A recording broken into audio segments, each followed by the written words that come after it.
Let's take a romantic relationship, for example, and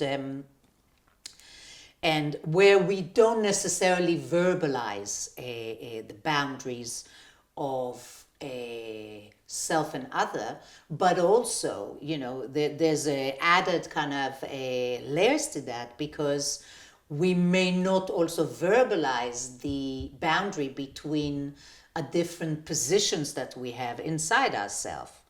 For example, child part of a self and an adult part of a self. So if I'm putting my little girl in the driver's seat to drive my romantic relationship, there may be many consequences. One would affect sex.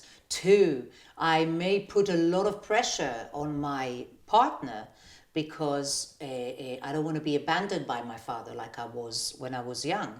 And that kind of a situation needs work with boundary to understand the boundary between my wounded child part of me that is just wanting to repeat the trauma, because trauma tend to repeat itself until we listen to it, until we make change. And if I work with my boundary, I understand that as long as my little girl's sitting on the driver's seat of my romantic relationship, it's going to be disastrous. She's not going to help me. I need another adult part of me, a wise woman part of me, to drive my relationship.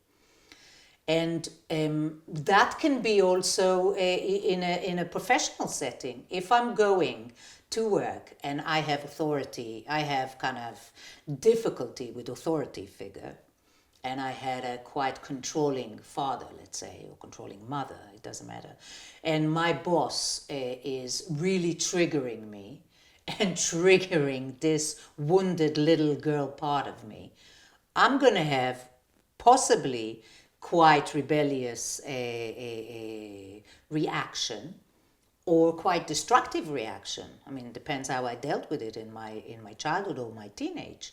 Or I could be crushed by it, and feel quite helpless and wounded by it.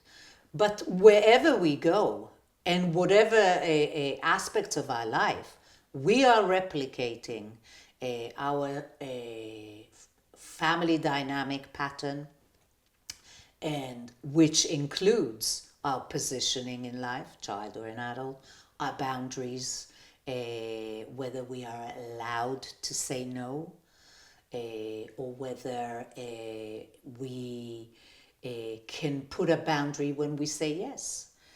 And all those patterns move with us into all relationship.